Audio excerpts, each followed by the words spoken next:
Hello student, कैसे हैं आप लोग।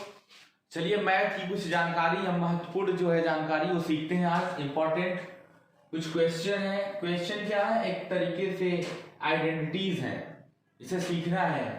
हमें पता तो होता है ये इसकी वैल्यू क्या होती है, लेकिन हम थोड़ा जानने की कोशिश करेंगे कि क्या होता है। जैसे कि 0/1 क्या होगा, ठीक है। इसके बारे में हम अपना विचार, तार्किक विचार रखेंगे, रीजनिंग एबिलिटी के हिसाब से, मानसिक अभियोग्यता के हिसाब से, ठीक है, मेंटल एबिलिटी के हिसाब से, हम अपने मानसिक क्षमता के हिसाब से हम इसको समझेंगे कि आखिर में ये क्यों, इसका आंसर क्या आ रहा है, इसका आंसर क्या आ रहा है, इसका क्या आ रहा है।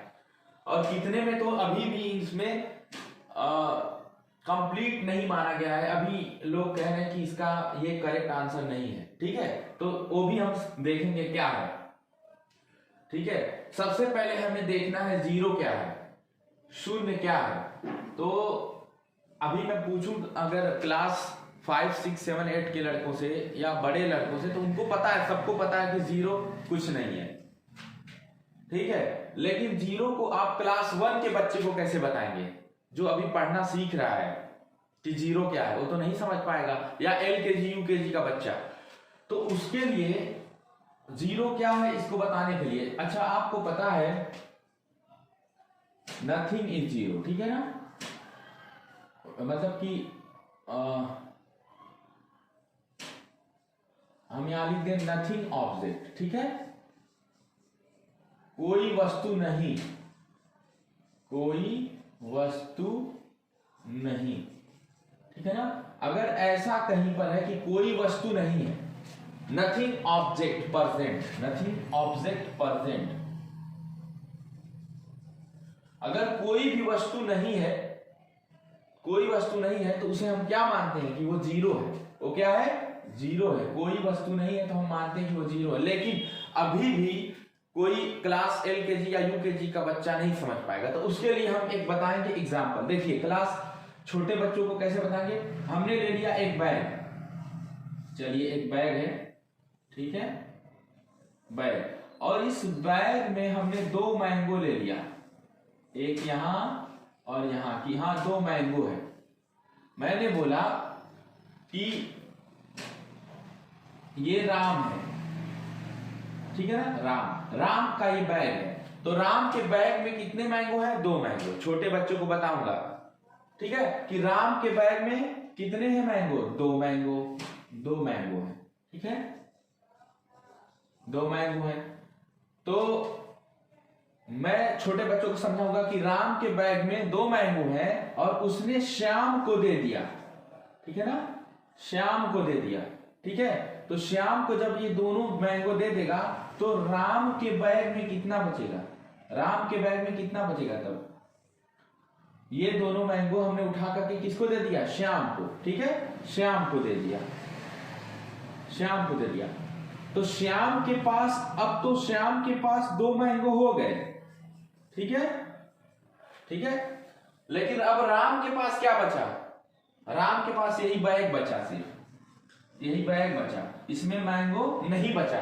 तो वही होता है कि वो जीरो बचा। क्या बचा, जीरो। फिर से समझिए, क्लास 1 का ही बच्चा है मान लीजिए, उसे बोलेंगे कि एक राम नाम का आदमी है या कोई भी लड़का है, उसके बैग में 2 मैंगो है और वो दोनों मैंगो को उठा करके वो दे दिया है श्याम को।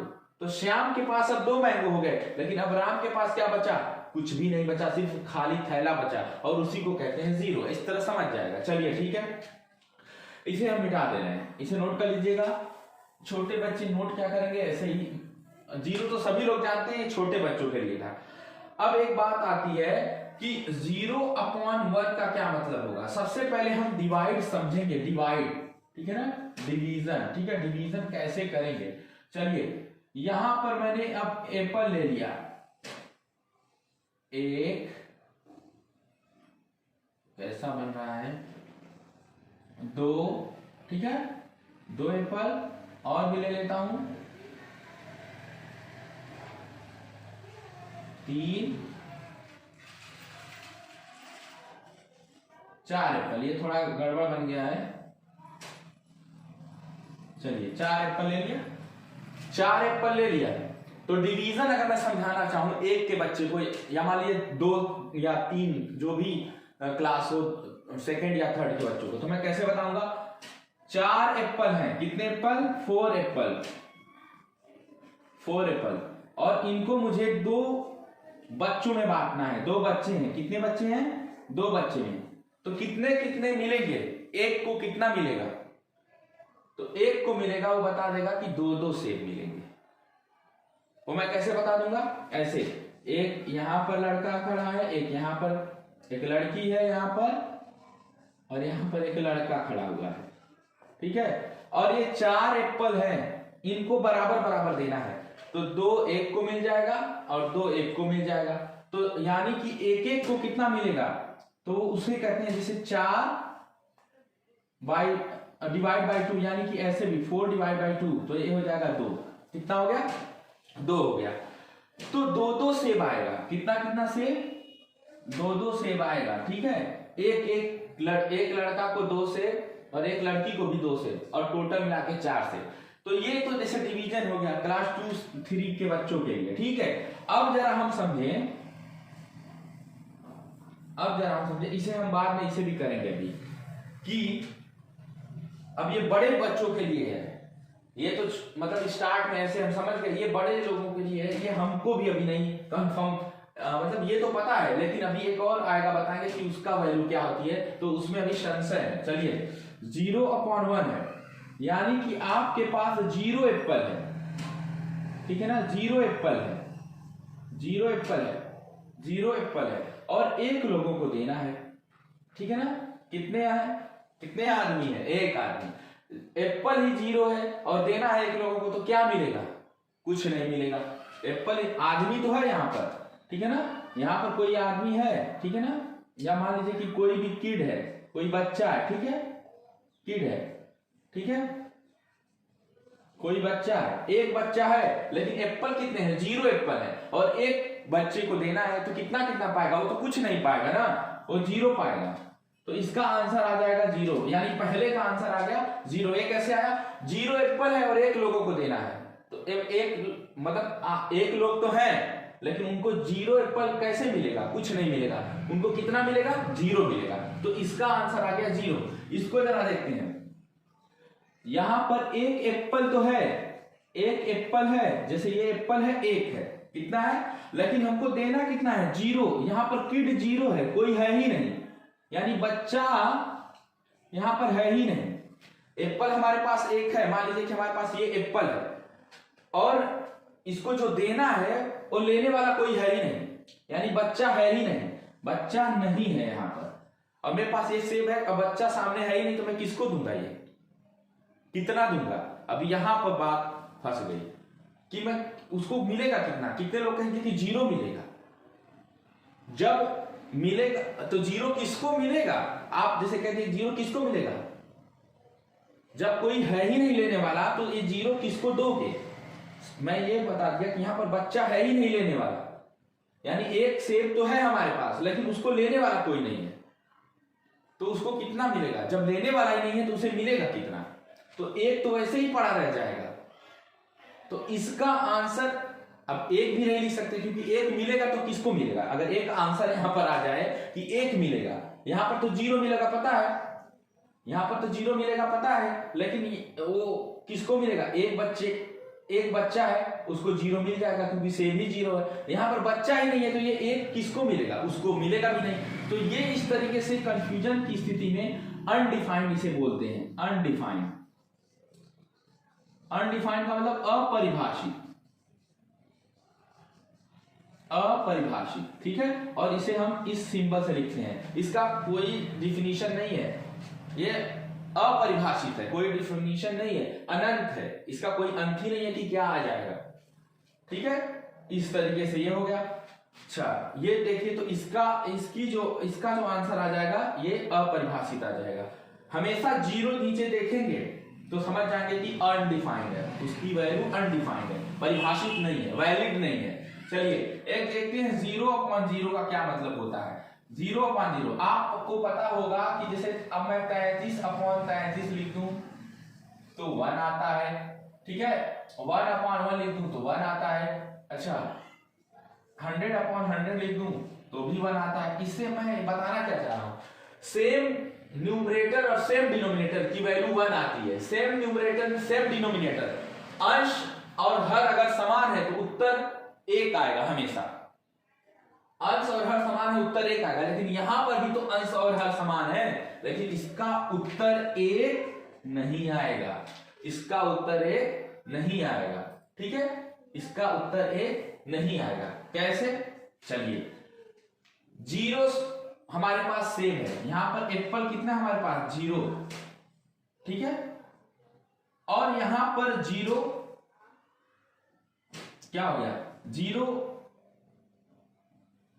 बच्चा है, यानी बच्चा भी यहां पर नहीं है, कोई लेने वाला भी नहीं है और सेब भी नहीं है। तो अब क्या हो जाएगा, तो आंसर 1 कैसे आएगा, ये तो गड़बड़ हो जाएगा। अगर कोई कहे कि सर ये 0 0 कट के 1 आ जाएगा, नहीं आएगा। 0 और 0 कट के 1 नहीं आएगा, नहीं। जबकि बाकी इनमें देखिए 1 है नीचे, 1 है ऊपर और 1 है नीचे, तो 1 आगे आता है। कि सेम संख्या ऊपर सेम नीचे तो 1 आता है, लेकिन इस कंडीशन में 0 ऊपर 0 नीचे में 1 नहीं आएगा। ठीक है ना, संभवतः हम इसे 0 लिख सकते हैं। ठीक है, 0 लिख सकते हैं। अच्छा, इसे नोट कर लीजिए। फिर आपको भी अगर इससे अच्छी जानकारी पता है तो कमेंट करिएगा, क्योंकि ये ऐसे कुछ मतलब ये ऐसे क्वेश्चन है जिनमें कोई कंप्लीट एक्सप्लेनेशन नहीं कर पाया है। ठीक है, करिए फिर बता रहे हैं।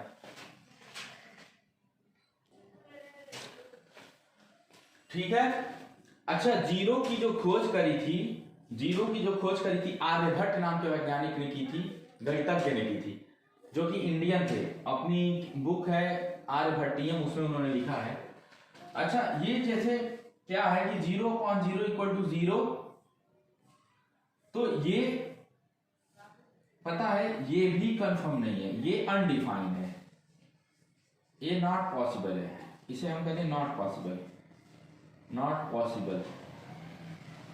रीजन क्या है, रीजन यही है कि जब डिवाइड किसी से करना ही नहीं है तो बात ही खत्म हो जाती है। मैं कह दूं ये पेन मुझे किसी को देना ही नहीं है, तो डिवाइड होगा कैसे? डिवाइड होगा ही नहीं। डिवाइड का मतलब होता है बांटना या घटाना। घटाने की क्रिया को बार बार किया जाए तो वो बन जाता है भाग। जैसे मैंने क्या किया,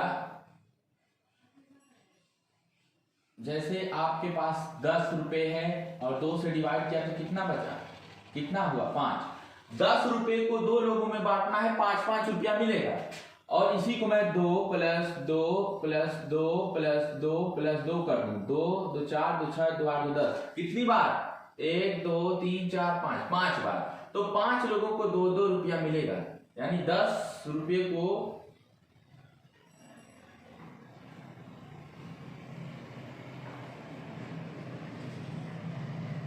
1 मिनट, इसको ऐसे कर लेंगे, जिसे 10 रुपए को 2 लोगों में बांटना है तो कितना मिलेगा, 5 1 को 5 1 को मिलेगा, तो 5-5 रुपया मिल जाएगा। ठीक है, 5-5 रुपया। तो याद रखिए, घटाने पर जैसे एक बार घटाया तो 5 आया, 2 बार घटाया तो 10 आ जाएगा। तो घटाने पर ही डिवाइड होता है। कई बार घटाओगे तो कई बार घटाने पर क्या होता है, वो भाग बन जाता है। ठीक है, जैसे 5 को 2 बार घटा दो 10 में से तो 0 आ जाएगा। ठीक है ना, समझ रहे हैं आप? यानी कि 5 को 2 बार घटाओ 10 में से तो 0 आ जाएगा, या 10 में 2 से डिवाइड करो तो 5 आ जाएगा। ठीक है, चलिए फिर मिलते हैं नेक्स्ट में। इसी तरीके से क्या होता है, एक चीज और बताना है कि अगर बार बार जोड़ा जाए 2 + 2 + 2, ठीक है, तो ये क्या बन जाता है, ये मल्टीप्लाई बन जाएगा। मल्टीप्लाई कैसे बन जाएगा, देखिए कितनी बार जोड़ा गया है, 1 2 3 बार, तो 2 × 3, 2 को कितनी बार मल्टीप्लाई किया गया है, यानी जोड़ा गया 3 बार। अगर ऐसे जोड़ के लिखो तब भी 6 आएगा, और 2 तिहाई तब भी 6 आएगा। तो यानी कि बार बार जोड़ने पर 2 + 2 + 2 3 बार तो 6 आया। ऐसे 2 को कितनी बार जोड़ा गया है, 3 बार, तो 2 तिहाई 6 आ गया। तो बार बार जोड़ने पर गुणा बन जाता है, बार बार घटाने पर भाग बन जाता है। चलिए फिर नेक्स्ट में मिलते हैं, करते रहिएगा, कमेंट करिए।